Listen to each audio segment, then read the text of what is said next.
हाँ, hello students. ये हमारा गॉस लॉ का 6th लेक्चर है। इसमें हम कॉम्पिटिटिव एग्ज़ाम्स के कुछ कॉन्सेप्ट और न्यूमेरिकल्स जो कि इलेक्ट्रिक फील्ड से रिलेटेड हैं, गॉस लॉ से रिलेटेड हैं, हम उनका डिस्कशन करेंगे। आप गॉस लॉ का एक यूज़ तो समझ गए होंगे कि गॉस लॉ से हम फ्लक्स का कैलकुलेशन कर सकते हैं और इलेक्ट्रिक फील्ड का भी कैलकुलेशन कर सकते हैं। फ्लक्स का कैलकुलेशन करने के लिए हमें चार्ज अगर गिवन है तो हम Q अपान एप्सिलॉन नॉट से कर लेते हैं, फ्लक्स होता है क्लोज सरफेस के लिए, या हम E डॉट ds से भी कर सकते हैं। उसकी जो left hand side Gauss law की है। तो चलिए स्टार्ट करते हैं। आप फर्स्ट क्वेश्चन जरा देखें। ये एक कोन है, क्वेश्चन में गिवन है कोन, इसमें चार्ज रखा हुआ है यहाँ पर Q, इसके वर्टेक्स पर। इसका सेमी वर्टेक्स एंगल थीटा है, हाफ एंगल है ये थीटा। इसके बेस से निकालना है कि कितना फ्लक्स पास होगा। इसका रिजल्ट बहुत काम का है और इसका हम डेरिवेशन आपको बताएंगे, आप इसको समझने की कोशिश करना। देखिए, आपको मालूम है कि जब भी किसी चार्ज रखा हो किसी जगह पर, तो हम उसको हमेशा सेंट्रलाइज्ड करते हैं। सेंट्रलाइज करने का मतलब हम सिमेट्री कंडीशन देखते हैं और सेंट्रलाइज करके उसे क्लोज सरफेस के अंदर लाते हैं, क्योंकि क्लोज सरफेस के लिए ही फ्लक्स का फार्मूला टोटल फ्लक्स का Q अपान एप्सिलॉन नॉट है। तो इसमें क्या किया कि जो चार्ज जहां पर रखा हुआ है, इसका जो वर्टेक्स है इसको सेंटर मानकर और इसकी जो ये लेंथ है इसको रेडियस बना लिया, ठीक। और इसको सेंटर लेकर रेडियस के बराबर एक स्फेयर ड्रा कर लिया। स्फेयर, ध्यान रखना, ये कौन है, 3D की प्रॉब्लम है, स्फेयर, ठीक है। एक स्फेयर ड्रा कर लिया। अब ये चार्ज पूरी तरह से इस स्फेयर के सेंटर पर आ गया। अगर आपसे कोई पूछे कि स्फेयर में फ्लक्स कितना है तो आप बिना डाउट बता देंगे कि Q अपान एप्सिलॉन नॉट है। Flux passing through the sphere Q upon epsilon not. हमें फ्लक्स निकालना है इसके जो बेस में पास होगा यहाँ पर, ठीक है। तो अब हमने क्या किया कि टोटल जो स्फेयर है उसका एरिया S नॉट ले लिया है, टोटल स्फेयर का, और एरिया जो पार्ट का इसके नीचे आएगा स्फेयर के, क्योंकि अगर यहाँ पर चार्ज रखा हुआ है स्फेयर के सेंटर पर, तो इसमें जो फ्लक्स पास होगा कोन से बेस में, वो केवल वो उसका जो पार्ट है, जो स्फेयर का इतना पार्ट, उसमें जो फ्लक्स पास होगा वही फ्लक्स जो है वो कोन के बेस से भी पास होगा। हम ए बी पॉइंट ले रहे हैं, यानी ये वाला पार्ट, ये पार्ट, ठीक। तो इसका मतलब अगर हमें इसका एरिया मिल जाए तो हम इसको कैलकुलेट कर सकते हैं। टोटल एरिया आपको मालूम 4πr² होता है। Flux passing through the base of the cone, total flux कितना है स्फेयर से, Q अपान एप्सिलॉन नॉट। उसमें डिवाइड कर दें स्फेयर के एरिया को, S नॉट हमने गिवन है कि S नॉट जो है वो एरिया ऑफ द स्फेयर है, और जो S है वो एरिया आपका पार्ट ऑफ द स्फेयर है below the base of the cone. ये लिखा है area of the part of sphere below the base of the cone. Cone के नीचे जो ये एरिया बन रहा है, इतना एरिया है, इसको हमने S ले लिया है। तो आप यूनिटरी मेथड से ये समझ गए होंगे कि S नॉट का flux Q upon epsilon not है तो S का कितना होगा, ठीक। अब इसका एरिया निकालने का मेथड हम आपको बता रहे हैं, उसको आप समझने की कोशिश करें और बेटर होगा कि आप इसके एरिया के रिजल्ट को बाद में लर्न कर लें। तो इसका जो नीचे बेस है 3D में, वो हमने ये बनाया है। ये आर्क नहीं है, ये इस तरह से ऐसे बेस है। ये स्फेयर का एक पार्ट है, यहां पर देखें स्फेयर का ये पार्ट है ऐसे कर्व करके, ठीक। ये स्फेयर का सेंटर है O। तो क्या किया, इसके सेंटर पर ये डाला लाइन, ये एंगल थीटा दिया हुआ है, ये semi vertex angle theta given है। यहां से अल्फा एंगल पर, ठीक, एक रिंग बनाई है और उसकी थिकनेस डी अल्फा एंगल जो यहां पर बना रहा होगा, यानी कि डी अल्फा एंगल अगर यहां पर हम लेते हैं अल्फा के बाद, तो इसकी जो थिकनेस होगी, इसकी रेडियस r है, तो नेचुरल है कि theta is equal to arc by radius होता है। तो जो डी अल्फा है, यहां लिख रहे हैं हम, डी अल्फा हो जाएगा आर्क अपान रेडियस r। तो आर्क कितना हो गया, r डी अल्फा, ठीक। ये हमने लिख दिया आर्क आर डी अल्फा। अब इस सर्किल की जरा व्यू को समझने की कोशिश करें। ये आर्क का पार्ट है और ये सर्किल स्फेयर का सेंटर है। तो आपने ये सीधे ये लाइन ड्रा की है, ठीक। इसके बाद यहां से देखिए एंगल अल्फा एंगल पर एक ऐसे रिंग बना दी। इसको आप समझने की यहाँ ठीक से कोशिश करें कि यहाँ से ये सेंटर है स्फीयर का, इससे यहाँ पर परपेंडिकुलर डाला और इससे आर यहाँ पर देखें, इससे यहाँ पर अल्फा एंगल पर ये सेंटर लाइन से अल्फा एंगल पर एक ऐसे रिंग बना दिया, ये रिंग, ठीक। और इसकी थिकनेस जो है वो आर डी अल्फा है। यानी कि जो हमारा ये स्फीयर का जो बेस है वो 3D में इस तरह का बनेगा, सरफेस बनेगा, ठीक। उसके ऊपर एक सर्किल बना लिया।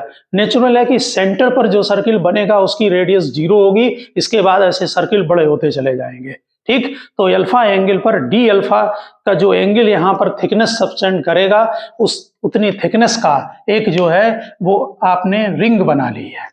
समझ गए होंगे। तो जो सर्किल ये जब परपेंडिकुलर डाल दें, इसकी रेडियस स्मॉल आर ले ली, ये एंगल अल्फा है, इसकी जो सरकमफ्रेंस होगा वो 2 पाई आर होगा और इसकी जो थिकनेस है वो आर डी अल्फा है। तो इस जो एरिया स्ट्रिप लिया है आपने, एक तरह ये रिंग बन रही है, रिंग का जो एरिया लिया है 2 पाई आर तो इसकी लेंथ हो गई और आर डी अल्फा इसकी थिकनेस हो गई। जो स्ट्रिप बनाई है वो रिंग है, उसकी थिकनेस आर डी अल्फा है। हमारी समझ में आप समझ गए होंगे कि यहाँ पर ऐसे कर्व बनाकर सेंटर से जो लाइन डाली है वो हमने, ये ओ सी लाइन है समझ लो, ये लाइन हमने सेंटर से डाल दी है और ऐसे अल्फा एंगल पर ऐसे रिंग बना दी, उसकी थिकनेस आर डी अल्फा है, ठीक। ऐसे करके यहाँ पर जो रिंग बनेगी उसकी रेडियस स्मॉल आर 0 होगी और ये बढ़ती चली जाएंगी ऐसे रिंग, ठीक। अब आगे बढ़ते हैं। तो इसका एरिया हमने निकाला डीए। यहाँ पर स्मॉल आर की वैल्यू यहाँ से पुटअप कर दी, यहाँ से देख लें, साइन अल्फा होगा perpendicular small r upon hypotenuse r, ठीक। ये 90 डाला है यहाँ पर परपेंडिकुलर, तो यहाँ से ये वैल्यू यहाँ पर पुटअप कर दीजिए आप। Sine alpha small r upon capital r है, स्मॉल आर की वैल्यू, तो ये डीए बन गया 2 pi r square sine alpha d alpha, ठीक। अब टोटल एरिया के लिए ध्यान देना, हमने जो ये हमारी रेफरेंस लाइन है इससे हमने अल्फा एंगल पर रिंग बनाई थी, ये टोटल एंगल थीटा है। तो जो रिंग सेंटर पर बनेगी, जरा पॉइंट पर ध्यान दें, जो रिंग यहाँ सेंटर पर बनेगी उसका एंगल 0 होगा। ऐसे करके रिंग बड़ी होती चली जाएंगी और जो लास्ट रिंग बनेगी उसका एंगल थीटा होगा। समझ गए होंगे बात। इसलिए ध्यान दें, जो हम इंटीग्रेशन की लिमिट लगाएंगे वो 0 से थीटा होगी, ठीक। माइनस थीटा से थीटा मत लगा देना, ध्यान रखना 0 टू थीटा। क्यों? सबसे छोटी रिंग यहाँ सेंटर पर बनेगी, उसका एंगल 0 होगा, रिंग बड़ी होती चली जाएगी, लास्ट एंगल थीटा होगा, इसलिए 0 टू थीटा। इंटीग्रेट कर लें आप साइन अल्फा का, अपर लिमिट और लोअर लिमिट डाल दें, ये एरिया बनेगा। हम ने पहले ही आपको सजेशन दिया, बेटर हो आप अगर इस एरिया को लर्न कर लें तो कहीं ये कॉम्पिटिटिव एग्जाम में आपके काम आ सकता है। 2 पाई आर स्क्वायर ब्रैकेट में 1 माइनस कॉस थीटा क्या होगा? ये किसका एरिया है? ये स्फीयर के एक पार्ट का एरिया है। अगर उसको यहाँ पर मिला दो तो ये सेमी वर्टेक्स एंगल यहाँ पर थीटा है, आर स्फीयर की रेडियस है। अब हम केवल यहाँ पर हमने जो एरिया निकाला है यही एरिया हमारा एस है, हमने यहाँ पर ए लिख दिया है। ये हम यहाँ पर जो एरिया है टोटल हमने डी ए लिख दिया, यहाँ पर ध्यान रखना, यही एरिया हमारा एस है स्ट्रिप का, ठीक। हमने ए ले लिया है वहां पर, कोई बात नहीं। आप यहाँ पर ये Q upon epsilon not total area 4 pi r square और जो स्ट्रिप का एरिया आपने निकाला है ये पार्ट का वो ये लिख दिया, तो ये फार्मूला बन गया आपका क्यू ब्रैकेट में 1 minus cos theta upon 2 epsilon not. ये फ्लक्स का फार्मूला बन गया कोन का। ये आप लर्न रखें, एक तो ये लर्न रखना है, दूसरा आपको ये भी लर्न रखना है, ये दोनों पॉइंट आपको लर्न रखने हैं, ठीक। अब इससे रिलेटेड हम आपको एक क्वेश्चन लिख रहे हैं, आप इसको समझने की कोशिश करें और देखें किस तरह से ये फ्लक्स काम में आता है। यहाँ पर एक चार्ज प्लस क्यू रखा है और यहाँ पर चार्ज रखा है क्यू डैश, ये क्यू है और ये दूसरा चार्ज क्यू डैश है, ठीक। इसके 3a/4 डिस्टेंस पर, ये 3a/4, यहाँ a रेडियस की एक रिंग एज्यूम कर ली है, ठीक। यहाँ पर ऐसे रिंग एज्यूम कर ली है, समझ गए होंगे बात आपको। तो और यहाँ से डिस्टेंस कितनी है? 5a/12 है, ठीक, तो इसमें जो फ्लक्स पास होगा, इससे फ्लक्स जाएगा राइट को और इसका फ्लक्स जाएगा लेफ्ट को। ठीक, इसमें गिवन है कि ये दोनों फ्लक्स इक्वल है, यानी कि net flux through the ring 0 है। ठीक है, ये गिवन है क्वेश्चन में। तब आपको चार्ज का रेशियो बताना है, Q डैश अपॉन Q कितना होगा। ठीक, अगर आपको ये फार्मूला लर्न है तो आप शॉर्टकट से इसको बहुत जल्दी लगा सकते हैं। इसका एक दूसरा मेथड भी है, इसको हम बाद में अभी हिंट देते हैं उसकी, वो टिपिकल मेथड है काफी। ठीक, तो यहां पर ध्यान दें, हमने बिल्कुल इसी की तरह ये वाला, यहां पर अगर आप ठीक से ध्यान दें, जैसे ये चार्ज Q रखा था और इसका जो ये बेस बन रहा है, ये वाला पॉइंट A और B, अगर आप बेस देखें तो स्फीयर के बेस पर ये पूरा सर्किल बन रहा है। जैसे मान लो, इसको ध्यान दें, जैसे ये हमारा यहाँ पर स्फीयर है, इसके सेंटर पर चार्ज हो और नीचे यहाँ पर एक ध्यान दें, इस पर नीचे जो बनेगा वो पूरा एक सर्किल बन रहा है जिस पर आपने कोन बनाया है। कोन का जो बेस है उसका पूरा एक यहाँ पर सर्किल पार्ट, ऐसे सर्किल बनेगा इस तरह का। आ रही होगी बात समझ में, ऐसे सर्किल बनेगा। ठीक, सेंटर पर चार्ज रखा है, तो बिल्कुल वही समझ लें आप कि वो सर्किल जो है वो यहाँ पर ये बन गया। समझ लो कि ये सर्किल जो है वो स्फीयर जो यहाँ पर लिया गया है, उसका जो कोन का बेस है वहां पर ये बन रहा है। तो इससे जो फ्लक्स पास होगा वो इस फार्मूले से निकाला जा सकता है। आप समझ गए होंगे मेरी बात को। तो फ्लक्स का फार्मूला आपको मालूम, लेकिन थीटा चाहिए होगा। कॉस थीटा जो यहाँ पर हम बना रहे हैं, ये एंगल हमने θ1 लिया है और यहाँ पर जो एंगल है वो θ2 लिया है। तो इसमें कितना फ्लक्स होगा, φ1 और φ2 दोनों इक्वल कर दिए, क्योंकि गिवन है क्वेश्चन में कि दोनों से फ्लक्स इक्वल है, यानी इस पर नेट फ्लक्स 0 है। आप इससे रिलेटेड कोई भी क्वेश्चन लगा सकते हैं, कम ज्यादा फ्लक्स हो तो माइनस करके लगा लेना। ठीक, यहाँ Q upon 2 epsilon not bracket में 1 minus cos θ1 is equal to, इससे Q dash upon 2 epsilon not 1 minus cos θ2, same ही वर्टेक्स एंगल, ये थीटा बन रहा है, वहां पर θ1 और θ2 बन रहे हैं। ठीक, अब कॉस थीटा चेक करें, उसको मैंने डायरेक्ट लिख दिया, cos theta base upon hypotenuse होगा। तो जब आप यहाँ पर हाइपोटेनस निकालेंगे तो बेस यहाँ तक की डिस्टेंस है, कितनी है, 3a/4। हमने दूसरी निकाल कर वहां दिखाई है और इसमें पाइथागोरस लगा दें ये वाला, तो 3a/4 प्लस a का स्क्वायर। ठीक, तो ये आपका बन जाएगा 5a/4 और cos theta base upon hypotenuse, तो 4 कट जाएंगे, ये 3/5 बच जाएगा। ठीक, इसमें पाइथागोरस लगा दें, आ जाएगा आपका 5a/4 ये वाला हाइपोटेनस। तो हमने cos θ1 की वैल्यू यहाँ पर पुटअप कर दी। इसी तरह से cos θ2 हमने यहाँ निकाल के दिखा दिया है। ये a है, बेस है 5a/12, ये θ2 है, ये हो जाएगा 13a/12। cos θ2 base upon hypotenuse लगा दें, इससे यहाँ पर लगा दिया हमने बेस अपॉन हाइपोटेनस, तो cos θ2 बन गया 5/13। इसकी यहाँ पर वैल्यू पुटअप कर दें, इससे simple Q dash upon Q निकल आया, तो ये 13/20 आ गया है। ठीक, अब हम इसी को जो है वो, ये जो मेथड है ये बहुत आसान मेथड है, हम दूसरे की आपको हिंट जरूर दे रहे हैं, जिससे कि आप कभी कोई क्वेश्चन आता है तो आप ये समझ लें हम इलेक्ट्रिक फील्ड से भी फ्लक्स का कैलकुलेशन कर सकते हैं। ठीक, ये चार्ज के बेसिस पर हमने फ्लक्स का कैलकुलेशन किया है। ये जो हमने अभी आपको मेथड बताया था, उसी का हम एक दूसरा फॉर्म ये बताने जा रहे हैं कि जैसे मान लीजिए यहाँ पर ये +Q चार्ज रखा है और इससे L लेंथ पर एक ये रिंग रखी हुई है, तो हमें ये निकालना है कि ये +Q से इस रिंग में कितना चार्ज, कितना फ्लक्स पास होगा।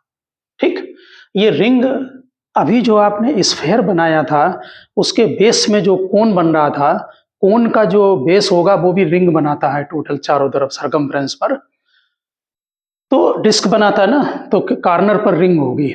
ठीक, तो यहाँ पर एक और मेथड है निकालने का, जिसका हम शॉर्ट में आपको समझा दे रहे हैं। अगर आपको इंटीग्रेशन उस लेवल तक आता है तो आप उसे कर सकते हैं। देखिए, ये L लेंथ ली, हमारा जो क्वेश्चन था वो लेफ्ट में जो चार्ज Q रखा है उससे जो L है वो 3a/4 पर था, और हमारी ये जो रिंग है इसकी रेडियस a है। हमें इससे निकालना है कि कितना फ्लक्स पास होगा। जैसे मान लीजिए ये हमारा कोई लाइन है, यहाँ चार्ज रख दो और सामने यहाँ रिंग रख दो, तो रिंग से कितना फ्लक्स पास होगा। ये रख रहे हैं हम, रिंग है ये, और ये चार्ज यहाँ पर है, ठीक, ये रखा है, तो इस रिंग से कितना फ्लक्स पास होगा ऐसे। तो क्या किया कि यहाँ से जहाँ चार्ज रखा है, क्योंकि इसमें जो रिंग में जो इलेक्ट्रिक फील्ड होगा वो हर पॉइंट पर अलग अलग होगा, लेकिन एक सर्किल पर मैग्नीट्यूड सेम होगा। तो यहाँ से क्या किया कि ये टोटल एंगल अल्फा है, थीटा एंगल पर एक रिंग बनाई जिसकी रेडियस को हमने यहाँ y लिया है, उसकी थिकनेस को हमने dy लिया है। आपने उसमें d थीटा करके r d थीटा कर दिया था, ठीक है ना, उस तरह से भी कर सकते हैं। तो इसकी जो सरकमफ्रेंस होगी अंदर अंदर रिंग की वो 2 पाई y होगी, और इसकी थिकनेस dy है, तो ये एरिया हो गया dA। हमने एरिया को कहीं ds या कहीं dA लिख दिया है। तो ये था चार्ज, देखिए यहाँ पर चार्ज है मेरे फिंगर के पास, और यहाँ से ऐसे एंगल पर एक रिंग बनाई है, उससे इलेक्ट्रिक फील्ड लाइन बनाई है यहाँ पर, ठीक। तो आप समझ गए होंगे यहाँ पर बात। इससे जो इलेक्ट्रिक फील्ड होगा रिंग के सरफेस पर, वो टेंजेंट डालो, ये डायरेक्शन आएगा। अगर ये थीटा है तो ये भी थीटा होगा। इसके दो कंपोनेंट होंगे, एक ई कॉस थीटा, दूसरा ई साइन थीटा। नेचुरल है कि इसके सामने जो सरकमफ्रेंस पर पॉइंट पड़ेगा उसमें ई साइन थीटा कैंसिल हो जाएगा, और नेट फील्ड होगा इलेक्ट्रिक फील्ड राइट को ई कॉस थीटा। अब हमने एरिया बता दिया, जो रिंग आपने चूज की है, कॉस थीटा ले लें। Cos theta base upon hypotenuse, base l है, ये वाई है, तो हाइपोटेनस हो गया root l square plus Y square. अब flux due to the charge q on the ring, flux आप समझ गए, डी ए कॉस थीटा और e cos theta into area. E cos theta ये कंपोनेंट और इसका एरिया, ठीक। ध्यान देना, इलेक्ट्रिक फील्ड की वैल्यू पुटअप की 1/4 pi epsilon not Q upon ये L square plus Y square, ये डिस्टेंस का स्क्वायर हो गया, ठीक, इनटू कॉस थीटा की वैल्यू डाल दी यहाँ से, और डी एरिया डाल दिया है। हमने इसको सॉल्व नहीं किया है, यहाँ पर ये L square plus Y square का होल पावर 3/2 बनेगा। सब्स्टिट्यूशन मेथड जो इंटीग्रेशन का है उससे इसको सॉल्व करेंगे। इंटीग्रेशन लिमिट चेक करें 0 to a, हमने यहाँ थीटा वेरिएबल नहीं बनाया है, ठीक। यहाँ जो वेरिएबल है वो y है, यानी रिंग की रेडियस है, और इसकी रेडियस a है, तो 0 to a इंटीग्रेट कर दो तो आपका ये फ्लक्स आ जाएगा q upon 5 epsilon not into a, ठीक। अगर आपको इंटीग्रेशन आता है तो आप इसको रखकर चेक करें। इसी तरह से दूसरी तरफ जो हमारे क्वेश्चन में चार्ज था क्यू डैश, उसका फ्लक्स इतना आएगा। केवल डिस्टेंस किसका फर्क पड़ेगा, एल का फर्क पड़ेगा, बाकी सब कुछ सेम है, ठीक है। उसकी वैल्यू पुटअप की जाएगी एल की, हमने यहाँ पर एल की वैल्यू पुटअप कर दी है, 3a/4 रख दी है, तो आपका फ्लक्स ये निकल आएगा। अब नेचुरल है, आप समझ रहे होंगे कि जो हमारा पहला वाला मेथड है वो बहुत आसान मेथड है, इसलिए उसको ट्राई करना ज़्यादा बेटर है। लेकिन ये बात आपको मालूम होनी चाहिए कि चार्ज रखा है, हम इलेक्ट्रिक फील्ड को निकाल कर भी फ्लक्स को निकाल सकते हैं, ठीक। अब इसी से रिलेटेड मुझे एक क्वेश्चन और आया कि ये एक इनफाइनाइट सीट है, ये रखी हुई है इनफाइनाइट सीट, इसके नीचे ए डिस्टेंस पर ये ओरिजिन है, यहाँ पर चार्ज रखा गया क्यू, इसमें फ्लक्स निकालना कितना एसोसिएटेड होगा। समझे बात को जरा, बिल्कुल ठीक इसी तरह से आप समझ गए होंगे। ऐसे ये सीट रखी हुई है, ये इनफाइनाइट सीट है, इसके नीचे यहाँ चार्ज क्यू रखा हुआ है, इनफाइनाइट है ये सीट, इसमें फ्लक्स निकालना है। तो यहाँ से ये परपेंडिकुलर डाला और इससे ये थीटा एंगल पर एक रिंग बना ली, ये ऐसे रिंग बना ली, ठीक, और उसमें इलेक्ट्रिक फील्ड निकाला, फिर इंटीग्रेट कर दिया 0 to इन्फिनिटी, क्योंकि हमारी जो सीट है वो इनफाइनाइट है। ध्यान देना, हमने ये रिजल्ट लिखा है, इस पर हम बाद में डिस्कस करेंगे। बिल्कुल ठीक उसी तरह से इस चार्ज का इलेक्ट्रिक फील्ड ई इधर होगा, ये एंगल थीटा है, तो ये वाला एंगल आपका थीटा हो जाएगा, vertical component E cos theta होगा और horizontal component E sine theta होगा। ये हमने इनफाइनाइट सीट के ऊपर एक रिंग बन गई है, ठीक है। तो नेचुरल है, ई साइन थीटा कैंसिल हो जाएगा, ई कॉस थीटा इसमें फ्लक्स में कंट्रीब्यूट करेगा। इलेक्ट्रिक फील्ड कितना होगा, 1/4 pi epsilon not Q upon r² plus a²। ए ये हाइट है, आर हमने इसकी रेडियस ली है, तो r square plus a square, इससे कोई फर्क नहीं पड़ता, यहाँ वाई ले ली वहां आर ले लिया है, ये हाइट ए दी हुई है। ये नेक्स्ट क्वेश्चन है, ध्यान रखना, ठीक। अब कॉस थीटा चेक करो, cos theta base upon hypotenuse, तो ये निकाल लिया कॉस थीटा। अब यहाँ वैल्यू डाल लो, ई की, एरिया जो आया डीएस उसकी, और कॉस थीटा की वैल्यू, एरिया आप निकाल लेंगे 2 पाई आर डी आर, ठीक। और इसे इंटीग्रेट कर दो, कहां से, सबसे छोटी रिंग सेंटर पर, और फिर चूंकि सीट इनफाइनाइट है तो इनफाइनाइट तक इंटीग्रेट करते जाओ, यानी 0 टू इन्फिनिटी, तो ये जो फ्लक्स आता है वो क्यू अपॉन 2 एप्सिलॉन नॉट।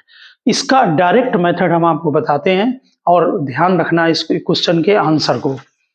ये सीट अगर इनफाइनाइट है और इसके नीचे एक चार्ज रखा है, वो कहीं पर भी रखा हो, ठीक, ध्यान देना, अगर हम इसके नीचे एक इनफाइनाइट सीट और रख दें तो ये चार्ज इनक्लोज्ड हो गया। साइड में मत देखना क्योंकि सीट इनफाइनाइट है, ये भी इनफाइनाइट, और नीचे वाली एक सीट और रख दो इनफाइनाइट, जितनी हाइट पर ये है उतनी हाइट पर नीचे रख दो, ठीक। सेंटर पर चार्ज क्यू है, तो दोनों सीट को मिलाकर जो नेट फ्लक्स होगा वो क्यू अपॉन एप्सिलॉन नॉट होगा। क्यों, चार्ज अब इनक्लोज्ड हो गया क्लोज सरफेस में। सीट इनफाइनाइट में है, ये हाइट नहीं वहां इंक्लूड होगी।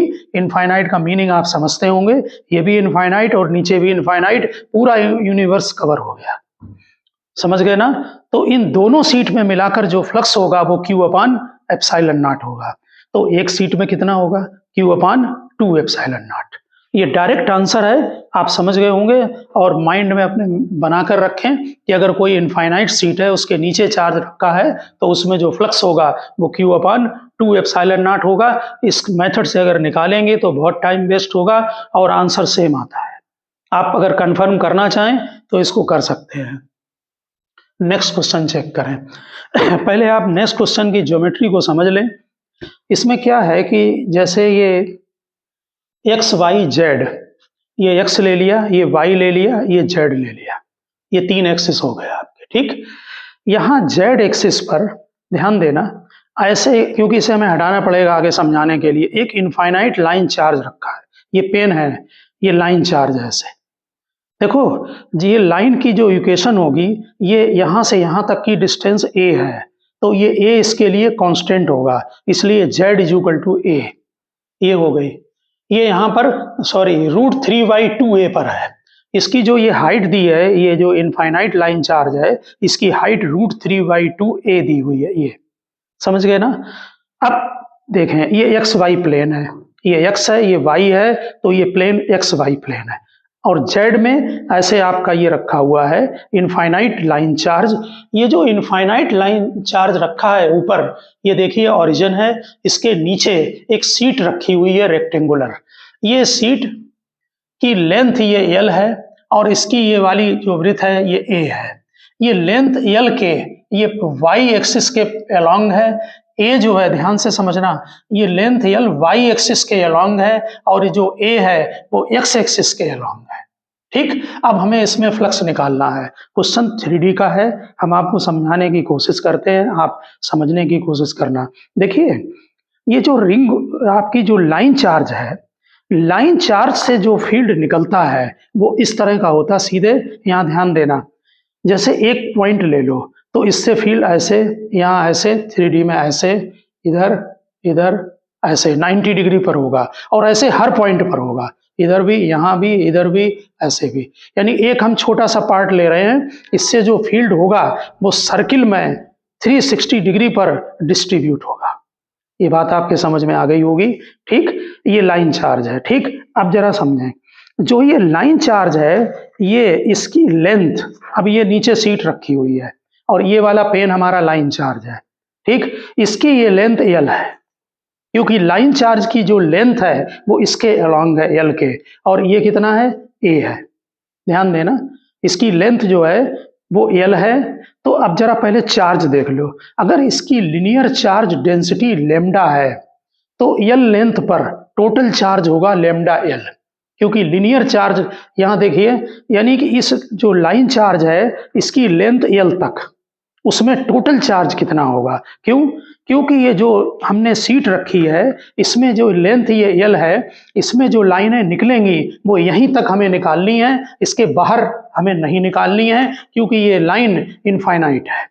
समझ गए ना बात? तो हमें लेंथ एल तक चार्ज चाहिए, इसका कितना होगा। ठीक, यहाँ एक बात ध्यान देना, इससे लाइन इंक्लाइंड नहीं निकलती हैं, इससे लाइन सीधे परपेंडिकुलर निकलती हैं। तो जो यहाँ पर सरफेस पर रखा हुआ है एल लेंथ का, उसमें जो लाइनें जाएंगी नीचे रेक्टेंगुलर सीट पर, वो लाइनें ऐसे करके क्रॉस होंगी हर पॉइंट पर, यहाँ से भी ऐसे। ठीक, अब हमें टोटल चार्ज मिल गया लेमडा एल। लेमडा इसकी लीनियर चार्ज डेंसिटी है और एल इसकी लेंथ है। ठीक, अब जरा समझें, हमें ये निकालें, ये जो सीट रखी हुई है हम इसको हटा रहे हैं, समझें। इस सीट की ये जो लेंथ है ये ए है और ये एल है। तो जो ऊपर जो लाइन चार्ज है उसके एक पॉइंट से जो फील्ड निकलेगा वो यहाँ पर ऐसे जाएगा और यहाँ पर ऐसे जाएगा। हमें केवल इसके अलोंग निकालना है एक लाइन का, फिर बाद में लेमडा एल मल्टीप्लाई कर लेंगे क्योंकि टोटल चार्ज लेमडा एल है। तो अगर हमें ये मालूम पड़ जाए कि ये कितना एंगल बना रहा है तो हम इसमें निकाल लेंगे कि ये पॉइंट चार्ज से जो फ्लक्स जाएगा वो इसमें कितना जाएगा, एक लाइन के अलोंग, एक पार्ट के अलोंग, लाइन के अलोंग। ठीक, तो इसकी हाइट दी हुई है, इसका बेस a/2 हो गया। इसके लिए हमने एक डायग्राम बनाया है यहाँ पर। ये जो हमारी इनफाइनाइट लाइन चार्ज है, ये है इनफाइनाइट लाइन चार्ज। इसके एक पॉइंट से नीचे जो ये बेस में रेक्टेंगुलर सीट है उसकी जो साइड एल है, यहाँ से ऐसे जा रहा होगा, देखिए ऐसे ऐसे। तो ये साइड जो हमारी आ रही है ये ए है, ये a/2 होगा। तो ये एंगल कितना बना रही है, tan अल्फा लगा दो। tan alpha perpendicular upon base, तो a/2 अपॉन √3/2a, तो अल्फा आ गया 30 डिग्री, यानी टोटल एंगल कितना बनेगा, 60 डिग्री। अब समझें क्यू इन कितना होगा। क्यू इन का मतलब कि ये जो सीट है इससे रिलेटेड चार्ज कितना होगा, कि जो फ्लक्स में ऐसे कंट्रीब्यूट करेगा। ठीक, हमें Q अपॉन एप्सिलॉन नॉट लेना है। तो Q इन होगा टोटल चार्ज लेमडा एल, क्योंकि लाइन चार्ज के लेंथ के अलोंग एल लेंथ है, तो total charge lambda L upon 360 degree, क्योंकि किसी भी पॉइंट से जो फील्ड लाइन निकलेंगी वो 360 डिग्री पर ऐसे डिस्ट्रीब्यूट होंगी चारों तरफ, और हमें केवल 60 डिग्री पर निकालना है। नीचे ये बेस है, इसमें ऐसे निकालना है, कितने पर, 60 डिग्री पर। तो 60 डिग्री इसमें मल्टीप्लाई कर लो, यानी जो चार्ज आएगा वो लेमडा एल अपॉन 6 आएगा। ठीक, अब फ्लक्स क्या होगा, लेमडा फ्लक्स होता Q अपॉन एप्सिलॉन नॉट। आपने चार्ज निकाल लिया तो charge upon epsilon not, charge कितना आया, लेमडा एल बाई 6, तो ये बन गया lambda L by 6 epsilon not. थोड़ी 3D की प्रॉब्लम है, समझने की कोशिश करना। हम एक बार थोड़ा हिंट और दे रहे हैं। ये रेक्टेंगुलर सीट है, इसमें ये इनफाइनाइट लाइन चार्ज रखा है, इसमें फ्लक्स निकालना है। इसकी हाइट दे रखी है, क्योंकि इसकी लेंथ एल है, इससे जो लाइनें निकलेंगी वो एक पॉइंट पर, यानी एक सर्किल में ऐसे होंगी, ऐसे करके देखो, ये सर्किल में, और ये वाला पार्ट उस सर्किल का सेंटर पर 60 डिग्री बना रहा है, जो हमने निकाल लिया है। ठीक, इसमें परपेंडिकुलर डाला √3/2a, ये a/2 था यहाँ पर, इससे cos थीटा, tan थीटा निकाला, 30 डिग्री आया, टोटल एंगल 60 डिग्री आया। तो इसमें जो फ्लक्स आया वो 1/6 होगा पार्ट। अब टोटल में कितना चार्ज हुआ, लेमडा एल, तो यानी कि जो फ्लक्स हमारा आ रहा चार्ज, सॉरी जो चार्ज आ रहा वो लेमडा एल बाई 6 आ रहा है। ठीक, एप्सिलॉन नॉट से डिवाइड कर दें तो ये निकल आएगा। समझ गए होंगे आप बात। हमने क्वेश्चन को डिस्क्राइब करने की कोशिश की है, वैसे हम इसकी लैंग्वेज आपको नोट करा दे रहे हैं, आप नोट कर लें। लिखिए, an infinitely long uniform, an infinitely long uniform line charge per unit length lambda, charge per unit length lambda lies parallel to the y-axis in the yz plane at z is equal to √3/2a. If the magnitude of the flux, find the magnitude of the flux of electric field through the rectangular surface A, B, C, D laying in the xy plane with its center at the origin.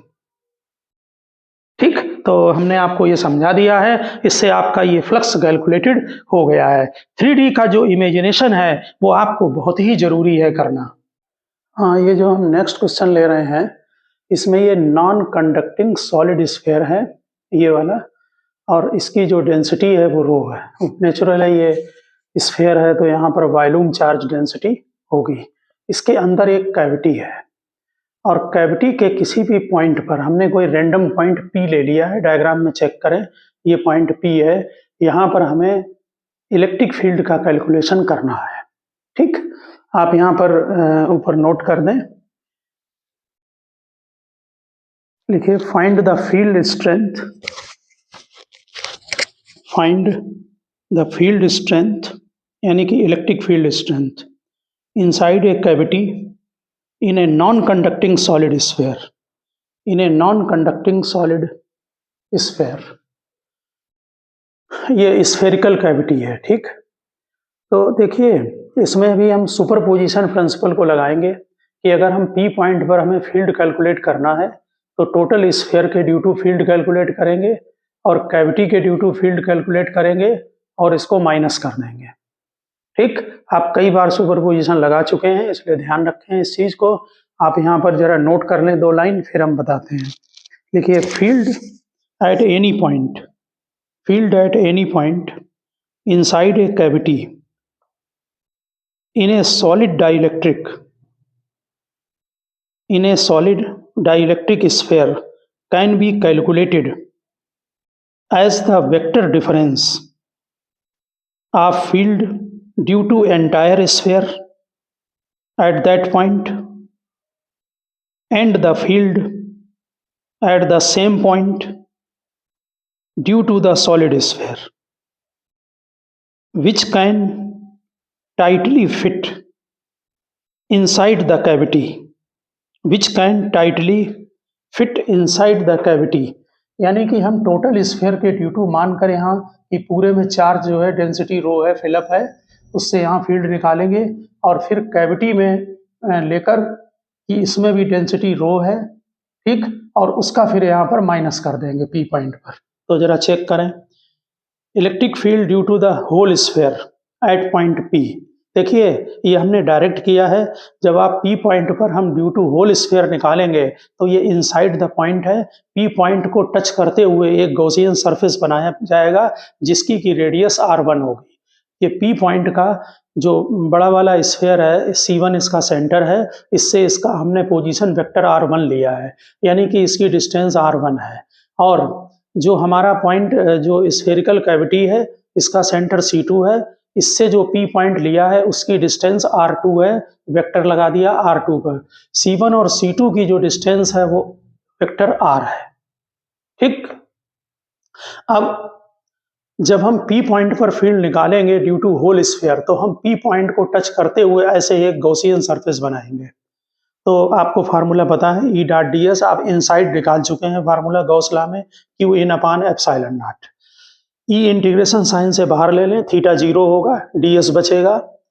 यहाँ जो charge होगा, चूंकि ये surface charge density है इसलिए density rho में इसका volume multiply करें, जो P को टच करते हुए गॉसियन सरफेस बनेगा उसके अंदर का टोटल चार्ज निकालना है, तो उसका वॉल्यूम होगा 4/3 पाई R1 क्यूब। ठीक, अपान एप्सिलॉन नॉट। अगर यहाँ कोई डाउट हो तो आप गॉस लॉ का लेक्चर जिसमें हमने नॉन कंडक्टिंग का इलेक्ट्रिक फील्ड निकाला है सॉलिड स्फीयर को, उसको चेक करें। ds का एरिया ये 4 पाई R1 स्क्वायर हो जाएगा। ठीक, यहाँ पर ये हमने इसको कट कर दिया पाई को, 4 वगैरह को, तो E1 आ गया रो अपान 3 एप्सिलॉन नॉट R1। अगर इसे हम वेक्टर फॉर्म में लिखेंगे, ये लिखा है इन वेक्टर फॉर्म, तो E1 पर वेक्टर लगाएं और यहाँ R1 पर वेक्टर लगाएं, चेक करें, ये R1 पर वेक्टर है और ये इलेक्ट्रिक फील्ड पर दोनों साइड वेक्टर लगा दिया। जैसे हमने P पॉइंट पर टोटल स्फीयर की वजह से यहाँ पर फील्ड निकाला है, ठीक इसी तरह से अब कैविटी के ड्यू टू फील्ड निकालेंगे। किसके पॉइंट पर? P पर। कैविटी में ये मानकर कि सेम डेंसिटी रो का एक चार्ज फिलअप है। ठीक, तो similarly field due to cavity at point P। ठीक, तो इसी पॉइंट पी पर कैविटी के ड्यू टू फील्ड कितना होगा, यानी कैविटी में अगर चार्ज फिलअप हो इसी डेंसिटी का तो इसका फील्ड पी पर कितना होगा और फिर उसको माइनस कर देते हैं। ठीक, तो बिल्कुल सेम मेथड, इसको घेरते हुए गॉसियन सरफेस बनाएंगे, फिर आप इसमें यहाँ पर एरिया लेंगे और डेंसिटी मल्टीप्लाई करेंगे, सेम रिजल्ट आएगा। तो हमने U2 को डायरेक्ट लिख दिया है रो R2 पर वेक्टर अपान 3 एप्सिलॉन नॉट। ठीक, अब इसको माइनस कर देंगे net field E1 minus E2, तो हमारा ये रो अपान 3 epsilon not R1 vector minus R2 vector हो जाएगा। इसमें R1 वेक्टर है, इसमें R2 वेक्टर है, यहाँ डायग्राम में चेक करें R1 vector minus R2 vector is equal to vector R होगा। R वेक्टर आपका जो है वो C1 से C2 की तरफ का वेक्टर है। अगर ट्रायंगल बनाएं तो यहाँ पर ये R vector plus R2 vector is equal to R1 vector होगा। यहाँ ध्यान से देखें, ऐसे डायग्राम बन रहा है, ये है R1 वेक्टर, ये है R2 वेक्टर और ये है R वेक्टर। तो R plus R2 is equal to R1 होगा।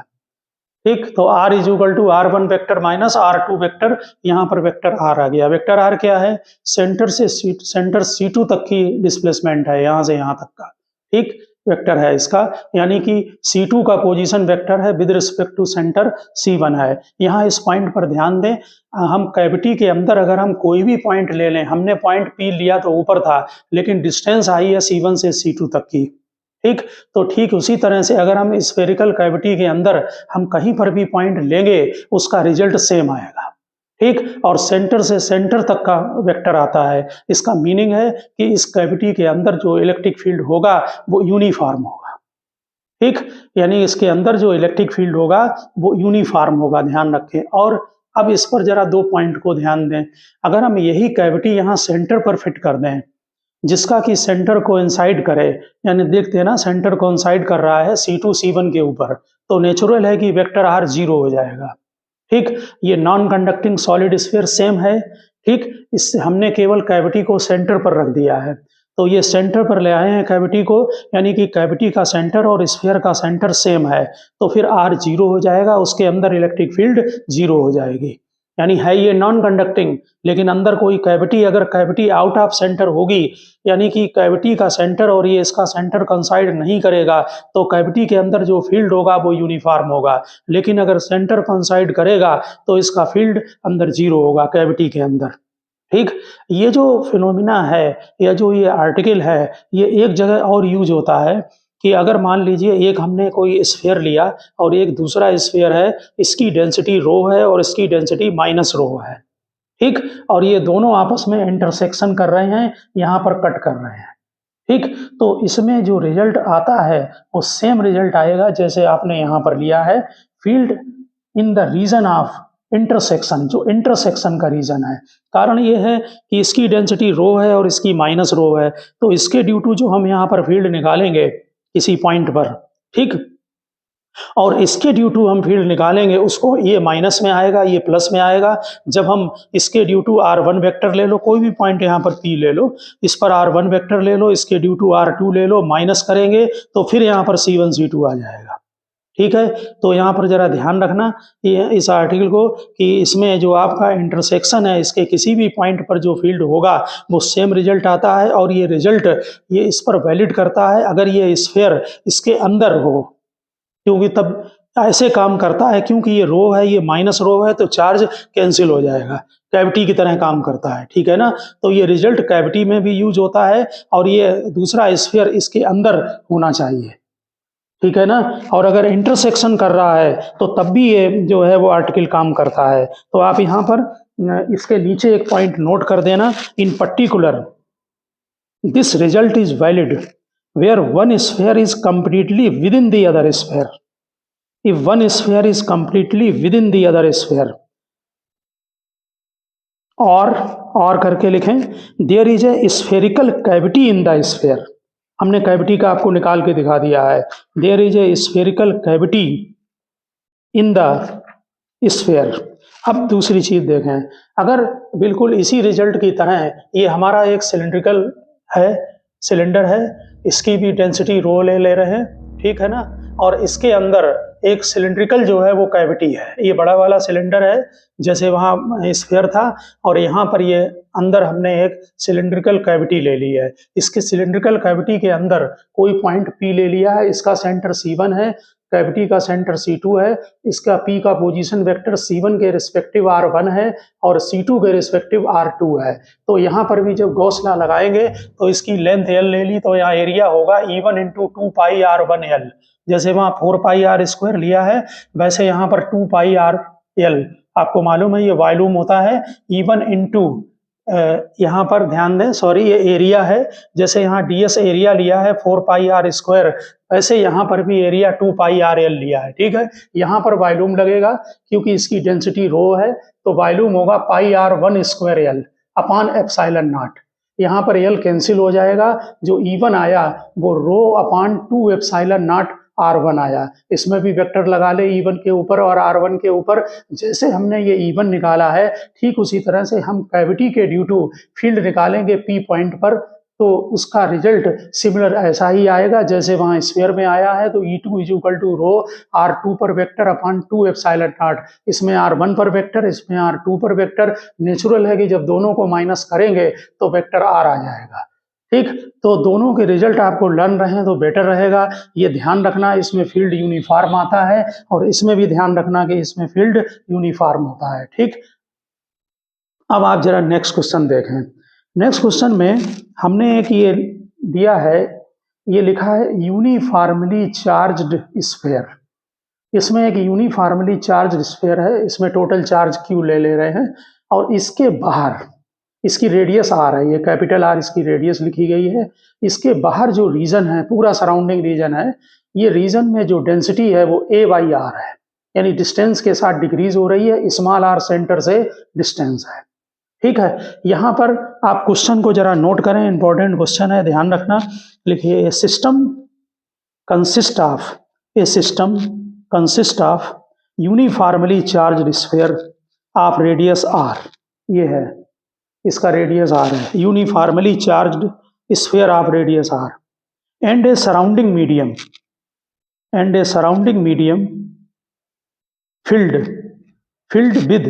filled by a charge with volume density rho = A/R। Note करें डायग्राम से, rho = A/R।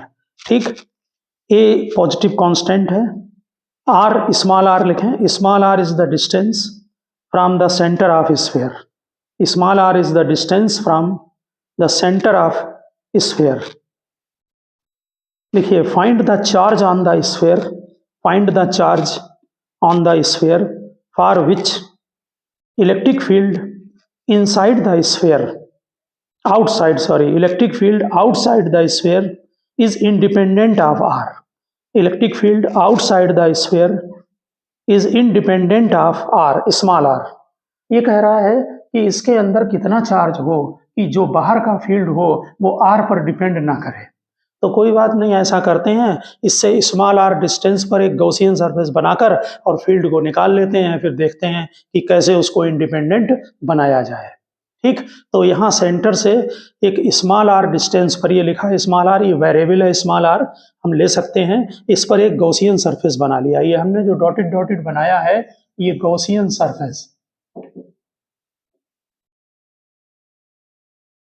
ठीक, अब apply Gauss law outside the sphere. अब जरा ध्यान से देखना, E.ds, E लिया, ds इसका एरिया होगा 4 पाई R स्क्वायर। इस जो स्फेरिकल आपने गॉसियन सरफेस बनाया है इसके अंदर जो चार्ज है, एक तो इसका चार्ज लेंगे, तो इसका चार्ज हमने Q ले लिया स्फीयर का, तो इसका मतलब यहाँ Q/ε0 आ गया।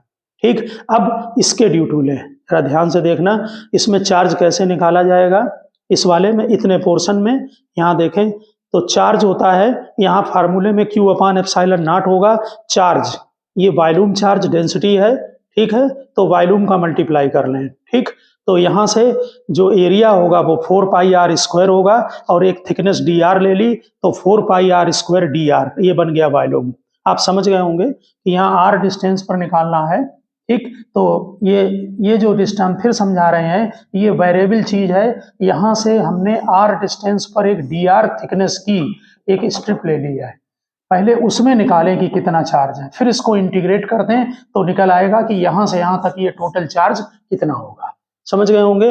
तो कैपिटल आर से स्मॉल आर किया, क्योंकि हम कैपिटल आर स्फीयर तक का तो हम चार्ज रख चुके हैं, उसके बाद इस कैपिटल आर से स्मॉल आर तक इंटीग्रेट करें तो इस लेयर में कितना चार्ज होगा ऊपर वाली में निकल आएगा।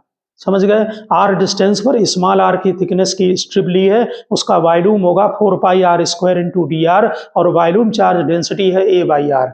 हमने कूलम्स लॉ में इस टाइप के रो डीबी करके कई क्वेश्चन कराए हैं आपको टोटल चार्ज निकालने वाले। अगर आपको डाउट हो तो वहां पर देखें जाकर। ठीक, यहाँ आर को कैंसिल करें तो ये इलेक्ट्रिक फील्ड आपका ये बन रहा है। अभी लेफ्ट हैंड साइड हमने ऐसे ही रखी है, यहाँ पर ये एप्सिलॉन नॉट कॉमन ले लिया, कैपिटल आर स्क्वायर को इधर ले आए हैं, स्मॉल आर क्वांटिटी को हमने इधर कर लिया। Upper limit minus lower limit रखेंगे तो ये वेरिएबल क्वांटिटी भी आएगी और ये भी आएगी। अब जरा इस एक्सप्रेशन को बहुत ध्यान से देखें। ये कह रहा है कि electric field does not depend on r, electric field small r पर डिपेंड ना करे। तो अगर हमारा ये पोर्शन जीरो हो जाए, ये पोर्शन, तो ये आर स्क्वायर और आर स्क्वायर कैंसिल हो जाएंगे। ठीक, इसका मतलब फिर ये आर पर डिपेंड नहीं करेगा। तो फिर इस पोर्शन को उठाकर जीरो कर दीजिए। तो Q minus 2 pi A R square, इस पोर्शन को जीरो कर दिया। ये जो लोग कॉम्पिटिटिव दे रहे हैं इसको जरूर सॉल्व करके देख लेना, ठीक है ना। तो Q जो है हमारा ये बन जाएगा। और ये ना समझ में आए तो कूलम्स लॉ के जो है इलेक्ट्रोस्टैट वाली यूनिट में, उसमें बहुत सारे कॉम्पिटिटिव लेवल के क्वेश्चन हैं, उसमें हमने डेंसिटी से निकलवा रखा है। तो इसको जीरो कर दीजिए, इससे हमारा Q आ गया। और अगर ये चीज जीरो हो गई तो फील्ड यहाँ पर जो आएगा वो A/2 एप्सिलॉन नॉट आएगा। इससे जो यहाँ फील्ड बनेगा वो A/2 एप्सिलॉन नॉट बनेगा। यहाँ पर चेक कर लें, आर स्क्वायर कैंसिल हो गया, 4 पाई कैंसिल हो गया, तो A/2 एप्सिलॉन नॉट हो गया। तो आप समझ गए होंगे। ये तीनों क्वेश्चन बहुत इंपॉर्टेंट हैं, ये वाले इनके रिजल्ट ध्यान रखें। और जो लास्ट का क्वेश्चन है ये भी आप बहुत अच्छी तरह से इसको ध्यान में रखें क्वेश्चन को।